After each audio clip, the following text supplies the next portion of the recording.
How to join people's private server in Roblox without being their friend. Let's get started. First of all, open up roblox.com and make sure to log into your account.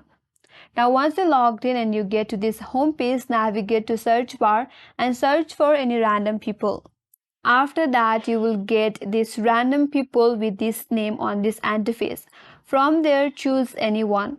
After you navigate to your profile page, here as you can see there is add friend option. That means I'm not friend with this account. Now to join their private server, first of all you have to download the extension. For that, open up the new tab and in the search bar search for Searcher. Then navigate to this first link. After that, you have to add this extension to your Chrome. Click on add to Chrome. Then click on add extension. Here it says the extension has been added to Chrome. Now you navigate back to Roblox. After that, refresh this page. Now, if this account is online and has a private server, in this interface right here in front of this message button, there you will have a button as join.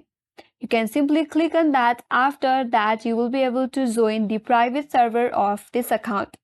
And that's how you can join people's private server in Roblox without being their friend. And that's all for today's video. Hope this video helps you. If you are new to our channel, make sure to like and subscribe. Thanks for watching and I will see you on next video.